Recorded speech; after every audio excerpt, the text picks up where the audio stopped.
Hi hello ನಮಸ್ಕಾರ, welcome back to Sakshi kitchens and logs.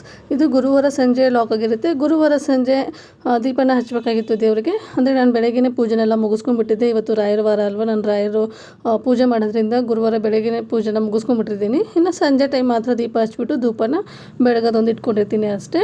ಇನ್ನು ಇಲ್ಲಿ ಬೆಳಗ್ಗೆ ಹಚ್ಚಿರೋಂತಹ ದೀಪಗಳೇ ಹಾಗೆ ಉರಿತಾ ಇತ್ತು. ಅದಕ್ಕೆ ನಾವು ಸ್ವಲ್ಪ ಎಣ್ಣೆನ ಹಾಕಿಬಿಟ್ಟು ಮತ್ತೆ ಇಲ್ಲಿ ಸಂಜೆ ದೀಪನ ಹಚ್ತಾ ಇದ್ದೀನಿ. ಅದಾದ ನಂತರ ತುಪ್ಪದ ಕಡ್ಡಿ ಹಾಗೆ ಗಂಧದ ಕಡ್ಡಿ ಧೂಪ ಅದೆಲ್ಲ ಹಚ್ಚಿ ಬೆಳಗ್ತಾ ಇದ್ದೀನಿ. ಇನ್ನು ಇಷ್ಟೊತ್ತಲ್ಲಿ ನಾನು ಮಂಗಳಾರತಿನ ಏನೂ ಮಾಡೋದಕ್ಕೆ ಹೋಗಲ್ಲ. ಅಂದರೆ ನಾನು ಬೆಳಗ್ಗೆನೇ ನೈವೇದ್ಯ ಮಾಡಿಬಿಟ್ಟು ಮಂಗಳಾರತಿನ ಮಾಡ್ಕೊಂಡ್ಬಿಟ್ಟಿರ್ತೀನಿ. ಹಾಗಾಗಿ ಇಷ್ಟೊತ್ತಲ್ಲಿ ಮಂಗಳಾರತಿ ಏನು ಮಾಡೋದಕ್ಕೆ ಹೋಗಲ್ಲ. ಏನಾದರೂ ಬೆಳಗ್ಗೆ ನನಗೆ ನೈವೇದ್ಯ ಮಾಡೋದಕ್ಕೆ ಏನೂ ಟೈಮ್ ಸಿಗಲಿಲ್ಲ ಅಂದರೆ ಇಷ್ಟೊತ್ತಲ್ಲಿ ನೈವೇದ್ಯ ಮಾಡಿಬಿಟ್ಟು ರಾಯರಿಗೆ ಮಂಗಳಾರತಿನ ಮಾಡ್ಕೊಳ್ಳೋದು. ಒಂದೊಂದು ಸಾರಿ ಆ ಥರ ಮಾಡ್ಕೊಂಡಿರ್ತೀನಿ, ಅಂದರೆ ಬೆಳಗ್ಗೆ ಟೈಮ್ ಸಿಕ್ಕಿರಲ್ಲ. ಹಾಗಾಗಿ ಇನ್ನು ಅದಾದ ನಂತರ ಸಂಜೆ ಎಲ್ಲ ದೀಪನೆಲ್ಲ ಹಚ್ಚಿದ ಮೇಲೆ ನನ್ನ ಫ್ಲವರ್ದು ಒಂದು ಬೌಲ್ ಇಟ್ಟಿದ್ದೀನಲ್ವ, ನೀರು ಹಾಕ್ಬಿಟ್ಟು ಅದಕ್ಕೆ ಬೆಳಗ್ಗೆ ಹೂನ ಇಡಬೇಕಾಗಿತ್ತು, ಇಟ್ಟಿರಲಿಲ್ಲ. ಹಾಗಾಗಿ ಅದನ್ನ ಇವಾಗ ಒಂದು ಸ್ವಲ್ಪ ಕ್ಲೀನ್ ಮಾಡಿಕೊಂಡು ಅದಕ್ಕೂ ಸಹ ಇಲ್ಲಿ ನೀಟಾಗಿ ಫ್ಲವರ್ನ ಅರೇಂಜ್ ಮಾಡ್ಕೊಂಡು ಇಟ್ಕೊತಾ ಇದ್ದೀನಿ. ಇದೊಂಥರ ಏನೋ ನನಗೆ ಖುಷಿ ಕೊಡುತ್ತೆ. ಹಾಗಾಗಿ ಇದೊಂದು ವಾಸ್ನ ಇಟ್ಕೊಂಡಿದ್ದೀನಿ. ಇಲ್ಲಿ ಡೋರ್ ಮುಂದೆನೇ ಇಟ್ಕೊಂಡಿರೋದ್ರಿಂದ ಯಾರಾದರೂ ಹೊರಗಡೆಯಿಂದ ಒಳಗಡೆ ಬಂದರೆ ಸ್ವಲ್ಪ ಚೆನ್ನಾಗಿ ಕಾಣಲಿ ಅನ್ನೋ ಕಾರಣಕ್ಕೆ ಅದನ್ನು ಸಹ ಇಲ್ಲಿ ಇಟ್ಕೊತಾ ಇದ್ದೆ. ಅಂದರೆ ನಾನು ವಾರದಲ್ಲಿ 2 ಸರಿ ಚೇಂಜ್ ಮಾಡ್ತೀನಿ, ಇಲ್ಲಾಂದರೆ ಒಂದೊಂದು ಸರಿ ಒಂದು ಸರಿ ಮಾತ್ರ ಹೂನ ಚೇಂಜ್ ಮಾಡ್ಕೊತಿರ್ತೀನಿ. ಹೂಗಳು ಯಾವ ಥರ ಬಾಡೋಗಿರುತ್ತೆ ನೋಡಿ, ಆ ಥರ ನೋಡಿಕೊಂಡೆ ನಾನಿಲ್ಲಿ ಹೂನ ಚೇಂಜ್ ಮಾಡ್ಕೊತಾ ಇರ್ತೀನಿ. ಚೆನ್ನಾಗಿದ್ದರೆ ಹೂನೇನು ಚೇಂಜ್ ಮಾಡೋಕ್ಕೇನು ಹೋಗೋದಿಲ್ಲ. ಹಾಗಾಗಿ ನಾವು ಹೂನೆಲ್ಲ ನೀಟಾಗಿ ಇಟ್ಟಮೇಲೆ ಇದು ಸಹ ತುಂಬ ಚೆನ್ನಾಗಿ ಕಾಣ್ತಾ ಇತ್ತು.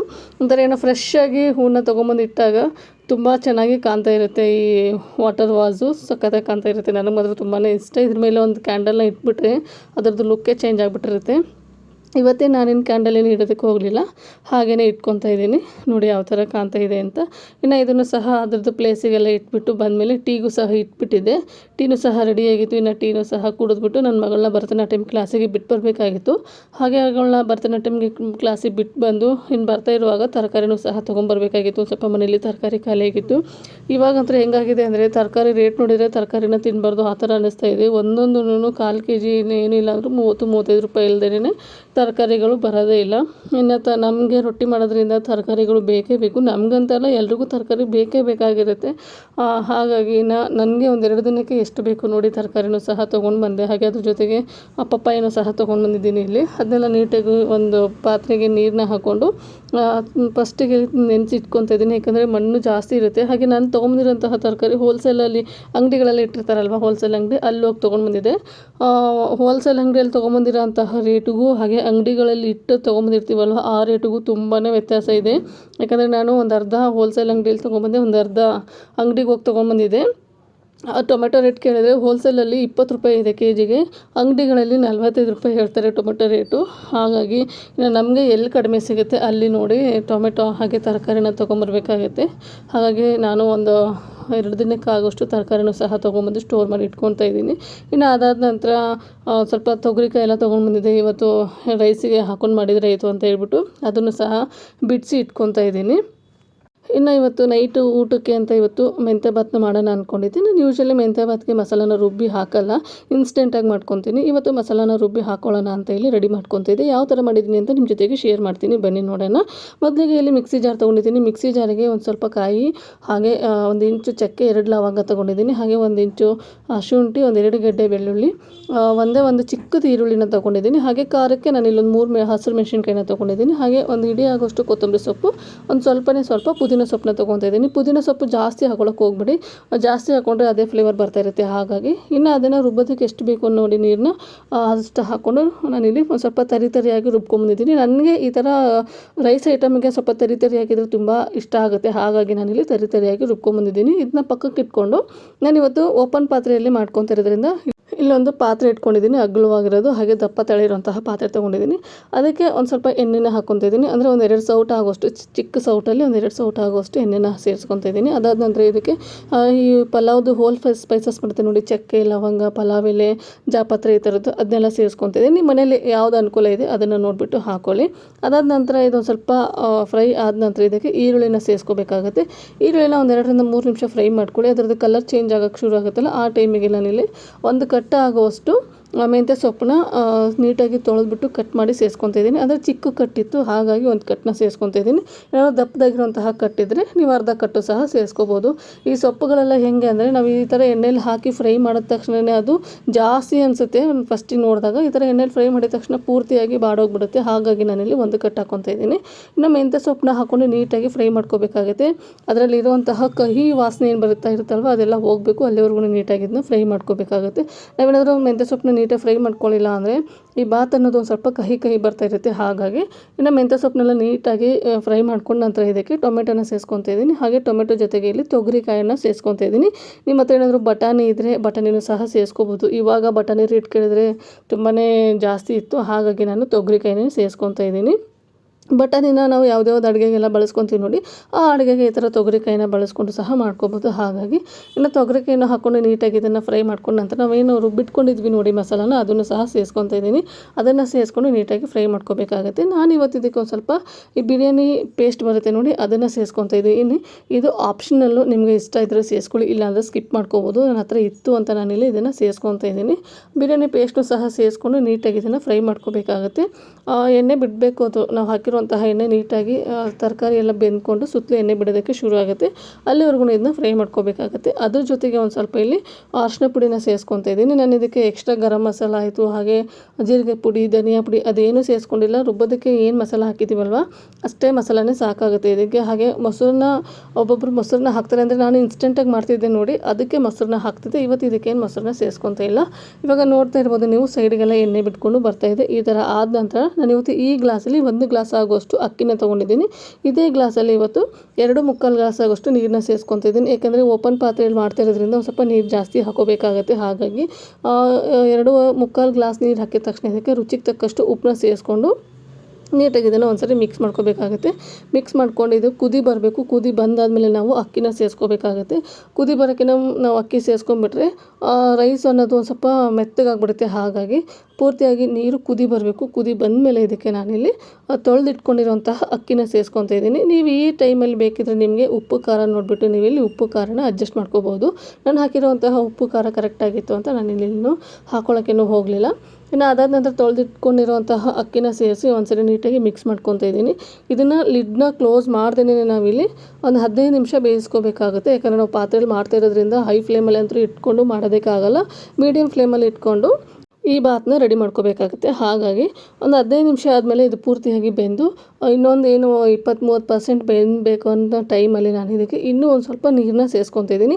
ಅಂದರೆ ಒಂದು ಚಿಕ್ಕ ಗ್ಲಾಸಲ್ಲಿ 1/4 ಗ್ಲಾಸ್ ಆಗೋಷ್ಟು ನೀರನ್ನ ಸೇರಿಸ್ಕೊತಾ ಇದ್ದೀನಿ. ಈ ಟೈಮಲ್ಲಿ ನಾವು ದಮ್ ಕಟ್ಕೋಬೇಕಾಗುತ್ತೆ ಇದನ್ನು. ಹಾಗಾಗಿ ಇವಾಗ ನೀವು ನೋಡ್ತಾ ಇರ್ಬೋದು ಇಲ್ಲಿ ಅಕ್ಕಿ ಇನ್ನೂ ಒಂದು ಸ್ವಲ್ಪ ಹಾಗೆ ಕಾಣ್ತಾ ಇದೆ ಅಲ್ವಾ, ಅದಕ್ಕೋಸ್ಕರ ಇಲ್ಲಿ ಇನ್ನೊಂದು ಸ್ವಲ್ಪ ದಮ್ ಕಟ್ಟುವಾಗ ನೀಟಾಗಿ ಬೆಂದ್ಕೊಳ್ಳಿ ಅನ್ನೋ ಕಾರಣಕ್ಕೆ ಇಲ್ಲಿ ಇನ್ನೂ ಒಂದು ಸ್ವಲ್ಪ ನೀರನ್ನ ಸೇರಿಸ್ಕೊತಾ ಇದ್ದೀನಿ. ನೀರನ್ನ ಸೇರಿಸ್ಕೊಂಡು ಹುಳಿಗೆ ನಾನಿಲ್ಲಿ ಲೆಮನ್ನ ಸೇರಿಸ್ಕೊತಾ ಇದ್ದೀನಿ. ಒಂದು ಅರ್ಧ ಲಿಂಬೆಹಣ್ಣನ್ನು ಸೇರಿಸ್ಕೊತಾ ಇದ್ದೀನಿ. ಅದಾದ ನಂತರ 1 ಸ್ಪೂನ್ ಆಗೋಷ್ಟು ತುಪ್ಪನ ಸೇರಿಸ್ಕೊತಾ ಇದ್ದೀನಿ. ಈ ಟೈಮಲ್ಲಿ ತುಪ್ಪನ ಸೇರಿಸ್ಕೊಂಡು ಮೇಲ್ಗಡೆ ನಾವು ಲಿಡ್ನ ಕ್ಲೋಸ್ ಮಾಡಿ ತುಪ್ಪನ ಸೇರಿಸ್ಕೊಂಡು ನಾವಿಲ್ಲಿ ಲಿಡ್ನ ಕ್ಲೋಸ್ ಮಾಡಬೇಕಾಗುತ್ತೆ. ಲಿಡ್ನ ಕ್ಲೋಸ್ ಮಾಡಿ ಒಂದು ಭಾರವಾಗಿರುವಂತಹ ವಸ್ತುನ ಇಡಿ. ಈ ಕುಟಾಣಿ ಬರುತ್ತಲ್ವ, ಒಳ್ಕಲ್ಲು ಅಂತ ಹೇಳ್ತೀವಲ್ಲ, ಅದನ್ನು ಇಟ್ಕೊಂಡ್ರೆ ಸಾಕಾಗುತ್ತೆ.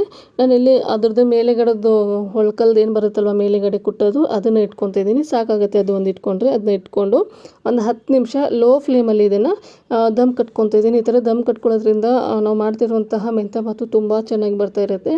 ಹಾಗೆ ಸಾಫ್ಟಾಗೂ ಸಹ ಇರುತ್ತೆ, ಹಾಗೆ ಉದುರುದ್ರಾಗೂ ಸಹ ಇರುತ್ತೆ.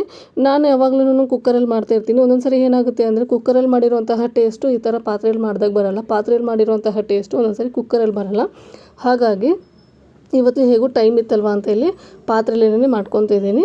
ನೋಡಿ ಇವಾಗ ಒಂದು 10 ನಿಮಿಷ ಆದಮೇಲೆ ನಾನಿಲ್ಲಿ ಮುಚ್ಚಿರುವಂತಹ ಮುಚ್ಚಳನ ತೆಗೆದುಬಿಟ್ಟು ನಿಮಗೆ ತೋರಿಸ್ತಾ ಇದ್ದೀನಿ. ಆವಾಗಲೇ ನೋಡಿದಾಗ ಇನ್ನೂ ಒಂದು ಸ್ವಲ್ಪ ಅಕ್ಕಿ ಹಾಗೆ ಇತ್ತು ರೈಸು. ಇವಾಗ ನೋಡಿ ಯಾವ ಥರ ಬೆಂದ್ಕೊಂಡಿದೆ ಅಂತ, ಹಾಗೆ ಯಾವ ಥರ ಉದುರಾಗಿ ಸಹ ಕಾಣ್ತಾ ಇದೆ ಅಂತ. ಸೂಪರ್ ಟೇಸ್ಟಿಯಾಗಿತ್ತು. ಸ್ಮೆಲ್ ಮಾತ್ರ ತುಂಬ ಚೆನ್ನಾಗಿ ಬರ್ತಾಯಿತ್ತು. ಮನೆಯೆಲ್ಲ ಘಮ ಅಂತ ಇತ್ತು. ನಾನು ಇದನ್ನು ಇವತ್ತು ಮೊಸರು ಬಜ್ಜಿ ಜೊತೆಗೆ ಸರ್ವ್ ಮಾಡ್ತಾಯಿದ್ದೀನಿ. ನೀವು ಮೊಸರು ಬಜ್ಜಿ ಬೇಡ ಅಂದರೆ ನೀವು ಇದಕ್ಕೆ ಕಾಯಿ ಚಟ್ನಿನೂ ಸಹ ಮಾಡ್ಕೋಬೋದು. ಕಾಯಿ ಚಟ್ನಿ ಜೊತೆಗೂ ಸಹ ತುಂಬ ಚೆನ್ನಾಗಿರುತ್ತೆ. ನಮ್ಮ ಮನೇಲಿ ಅಷ್ಟಾಗಿ ಇಷ್ಟಪಡಲ್ಲ ಕಾಯಿ ಚಟ್ನಿ, ಹಾಗಾಗಿ ನಾನಿಲ್ಲಿ ಮೊಸರು ಬಜ್ಜಿನ ಮಾಡ್ಕೊಂಡಿದ್ದೀನಿ.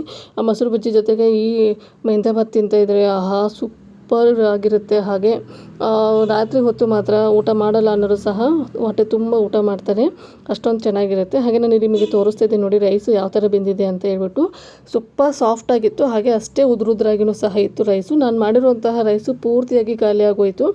ಅದರಲ್ಲೂ ನಿನ್ನೆ ಒಂದು ಸ್ವಲ್ಪ ಕ್ಲೈಮೇಟು ಚಳಿ ಚಳಿ ಅನ್ನಿಸ್ತಾ ಇತ್ತಲ್ವ, ಅಂಥ ಟೈಮಲ್ಲಿ ಈ ರೈಸ್ನ ಮಾಡಿದ್ದೆ. ಬಿಸಿ ಬಿಸಿಯಾಗಿ ತಿಂತಾಯಿದ್ರೆ ಆಹಾ ಅದರದ್ದು ರುಚಿನೇ ಬೇರೆ ಅಂತ ಅನ್ನಿಸ್ತಾ ಇತ್ತು. ಇನ್ನು ನಾನಿಲ್ಲಿ ರೈಸ್ನ ದಮ್ ಕಟ್ಟಕ್ಕೆ ಇಟ್ಬಿಟ್ಟು ಮಾಡಿರೋಂತಹ ಕೆಲಸ ಇದು. ಅಂದರೆ ದಮ್ ಕಟ್ಟೋಂತಹ ಟೈಮಲ್ಲಿ ಏನು ಕೆಲಸ ಇರಲ್ಲ, ಹಾಗಾಗಿ ನಾನಿಲ್ಲಿ ಅಡುಗೆಗೆ ಏನೇನೆಲ್ಲ ಬಳಸ್ಕೊಂಡಿರ್ತೀನಿ ನೋಡಿ ಅದನ್ನೆಲ್ಲ ಸಿಂಕಿಗೆ ಹಾಕೋದಾಯಿತು. ಹಾಗೆ ತೊಗೊಂಡಿರೋಂತಹ ವಸ್ತುಗಳನ್ನ ಕರೆಕ್ಟಾಗಿ ಅದರ ಜಾಗಕ್ಕೆ ಇಡೋದಾಯಿತು. ಅದೆಲ್ಲ ಕೆಲಸನೂ ಇವಾಗಲೇ ಮುಗಿಸ್ಕೊತಾ ಇದ್ದೀನಿ. ಒಂದೊಂದು ಸಾರಿ ಏನಾಗ್ಬಿಡುತ್ತೆ ಅಂದರೆ ಆಮೇಲೆ ಮಾಡ್ಕೊಳ್ಳೋಣ ಬಿಡು ಅಂತ ಅನ್ನಿಸ್ಕೊಂಡು ಹಾಗೆ ಬಿಟ್ಕೊಂಡ್ಬಿಟ್ಟಿರ್ತೀನಿ. ಇನ್ನು ಊಟ ಮಾಡಿ ಬಂದಮೇಲೆ ಕ್ಲೀನಿಂಗ್ ಮಾಡ್ಕೋಬೇಕಾಗಿರುತ್ತೆ, ಆವಾಗ ಜಾಸ್ತಿ ಆಗಿಬಿಟ್ಟಿರುತ್ತೆ ನನಗೆ ಕೆಲಸ.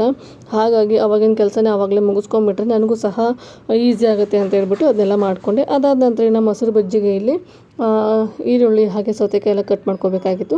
ಅದನ್ನು ಸಹ ಇಲ್ಲಿ ಕಟ್ ಮಾಡಿಕೊಂಡು ಒಂದೇ ಸರಿಗೇನೆ ಕಟ್ಟಿಂಗ್ ಕೆಲಸ ಏನಿರುತ್ತಲ್ಲ ಅದೆಲ್ಲ ಮುಗಿಸ್ಕೊಂಡ್ರಾಯ್ತು ಅಂತ ಅದನ್ನು ಸಹ ಮುಗಿಸ್ಕೊತಾ ಇದ್ದೀನಿ. ಇನ್ನು ತರಕಾರಿ ಎಲ್ಲ ಕಟ್ ಮಾಡಿ ಮೊಸರಿಗೆ ತರಕಾರಿ ಎಲ್ಲ ಸೇರಿಸಿ ಒಂದು ಸ್ವಲ್ಪ ಅದನ್ನೆಲ್ಲ ರೆಡಿ ಮಾಡಿ ಇಟ್ಕೊಂಡೆ. ಅದಾದ ನಂತರ ತರಕಾರಿನ ನಾನು ತೊಳೆದಿಟ್ಟಿದ್ದೆ ನೋಡಿ ಆವಾಗಲೇ, ಅದನ್ನು ಸಹ ನೀಟಾಗಿ ತೊಳೆದು ಒಂದು ಬುಟ್ಟಿಗೆ ಹಾಕ್ಬಿಟ್ಟು ಇಟ್ಟಿದ್ದೆ. ಅದೊಂದು ಸ್ವಲ್ಪ ನೀಟಾಗಿ ಒರೆಸ್ಕೋಬೇಕಾಗಿತ್ತು. ಹಾಗಾಗಿ ಇದೆಲ್ಲ ಕೆಲಸ ಮುಗಿಸ್ಕೊಂಡು ಅದನ್ನು ಸಹ ಇಲ್ಲಿ ಮುಗಿಸ್ಕೊತಾ ಇದ್ದೀನಿ. ಈ ಹೋಲ್ಸೇಲ್ ಶಾಪಲ್ಲಿ ತೊಗೊಂಬಂದಿರೋದ್ರಿಂದ ಅದರಲ್ಲಿ ಒಂದು ಸ್ವಲ್ಪ ಗಲೀಜು ಜಾಸ್ತಿ ಇರುತ್ತೆ, ಹಾಗೆ ಹುಳಗಳು ಇರ್ತವೆ. ಹಾಗಾಗಿ ನಾನಿಲ್ಲಿ ಒಂದು ಸ್ವಲ್ಪ ಉಪ್ಪು ಹಾಕ್ಬಿಟ್ಟು ನೀರಿಗೆ ನೆನೆಸಿಟ್ಟಿದ್ದೆ. ಇನ್ನು ಅದಾದ ನಂತರ ಎಲ್ಲ ನೀಟಾಗಿ ತೊಳೆದ್ಬಿಟ್ಟು ಒಂದು ಈ ಥರ ಬುಟ್ಟಿಗೆ ಹಾಕ್ಕೊಂಡು ಇಟ್ಕೊಂಡಿದ್ದೆ. ಇನ್ನು ಅದನ್ನು ನೀಟಾಗಿ ಕ್ಲೀನ್ ಮಾಡಿಕೊಂಡು ನಂದು ವೆಜಿಟೇಬಲ್ಸ್ ಬಾಕ್ಸ್ ಏನಿದೆ ಅಲ್ವಾ, ಸ್ಟೋರೇಜ್ ಬಾಕ್ಸು, ಅದಕ್ಕೆ ಹಾಕ್ಕೊಂಡ್ಬಿಟ್ರೆ ನನಗೂ ಸಹ ಈಸಿ ಆಗುತ್ತೆ. ಇಲ್ಲಿ ಒಂದು ಸರಿ ತೊಳೆದು ಇಟ್ಕೊಂಡಿರ್ತೀನಿ, ಮತ್ತು ನಾನು ಅಡುಗೆ ಮಾಡುವಾಗ ಇನ್ನೊಂದು ಸರಿ ತೊಳ್ಕೊತೀನಿ. ಒಂದೊಂದು ಸರಿ ನೆನಪಾಗೋದಿಲ್ಲ ಅಲ್ವಾ, ಅರ್ಜೆಂಟಲ್ಲಿ ಹಾಗೆ ಮಾಡಿಬಿಟ್ಟಿರ್ತೀವಲ್ವ. ಹಾಗಾಗಿ ಇವಾಗ ಒಂದು ಸರಿ ತೊಳೆದಿಟ್ಕೊಂಡ್ಬಿಟ್ರೆ ನೆಕ್ಸ್ಟ್ ಟೈಮು ನಾನು ತೊಳೆದು ಇದ್ರೂ ಅಡುಗೆ ಮಾಡಿದ್ರೂ ಸರಿ ಹೋಗುತ್ತೆ ಅಂತ ಹೇಳ್ಬಿಟ್ಟು ನಾನು ತರಕಾರಿನ ತೊಗೊಂಬಂದ ತಕ್ಷಣವೇ ಈ ಥರ ನೀಟಾಗಿ ತೊಳೆದ್ಬಿಟ್ಟು ಅದನ್ನು ಡ್ರೈ ಮಾಡಿಬಿಟ್ಟು ಆಮೇಲೆ ಸ್ಟೋರೇಜ್ ಬಾಕ್ಸಿಗೆ ಸ್ಟೋರ್ ಮಾಡ್ಕೊಳ್ಳೋದು. ಹಾಗಾಗಿ ಇಟ್ಕೊಂಡ್ಬಿಟ್ರೆ ಅದರಲ್ಲಿರೋಂತಹ ನೀರೆಲ್ಲ ಕುತ್ಕೊಂಡ್ಬಿಟ್ರೆ ಒಂದು ಸ್ವಲ್ಪ ಹಾಳಾಗಿಬಿಡುತ್ತೆ ತರಕಾರಿಗಳು. ಹಾಗೂ ನಾನು ಇವತ್ತು ಎಲ್ಲ ತರಕಾರಿನ ನೋಡಿಬಿಟ್ಟು ತೊಗೊಂಬಂದಿದ್ದೆ. ಇದರಲ್ಲಿ 2 ಟೊಮೆಟೊ ಹಾಳಾಗಿಬಿಟ್ಟಿತ್ತು. ಈ ಥರ ಆಗಿಬಿಡುತ್ತೆ, ಅದು ತೊಗೊಳ್ಳುವಾಗ ಗೊತ್ತೇ ಆಗೋದಿಲ್ಲ. ಚೆನ್ನಾಗಿದೆ ಅಂತ ಹೇಳ್ಬಿಟ್ಟು ತೊಗೊಂಡಿರ್ತೀವಿ, ಒಳಗಡೆ ಎಲ್ಲ ಹಾಳಾಗಿಬಿಟ್ಟಿರುತ್ತೆ. ಈ ಹೋಲ್ಸೇಲ್ ಶಾಪಲ್ಲೆಲ್ಲ ತೊಗೊಂಬಂದರೆ ಒಂದು ಸ್ವಲ್ಪ ಇದೇ ಥರನೇ. ಮೊದಲೆಲ್ಲ ತೊಗೊಂಡು ಬರ್ತಿರ್ಲಿಲ್ಲ, ಇವಾಗ ಅಂಗಡಿಗಳಲ್ಲೆಲ್ಲ ರೇಟ್ ಜಾಸ್ತಿ ಇರೋದ್ರಿಂದ ಇನ್ನೇನು ಮಾಡೋದು, ಹೋಲ್ಸೇಲ್ ರೇಟಲ್ಲಿ ಹೋಗಿ ತೊಗೊಂಡ್ಬಂದ್ರೆ ಆಯಿತು ಅಂತ ಅಲ್ಲೇ ತರಕಾರಿನ ತೊಗೊಂಡ್ಬಂದು ಇಲ್ಲಿ ನಾನು ಕ್ಲೀನ್ ಮಾಡ್ಕೊಂಡು ಇಟ್ಕೊತಾ ಇದ್ದೀನಿ. ಇನ್ನು ಸ್ಟೋರೇಜ್ ಬಾಕ್ಸಿಗೆಲ್ಲ ಹಾಕಿ ಫ್ರಿಜ್ಜಿಗೆಲ್ಲ ಸ್ಟೋರ್ ಮಾಡ್ಕೋಬೇಕಾಗಿತ್ತು. ಆ ಕೆಲಸನೂ ಸಹ ಇಲ್ಲಿ ಮಾಡ್ಕೊತಾ ಇದ್ದೀನಿ.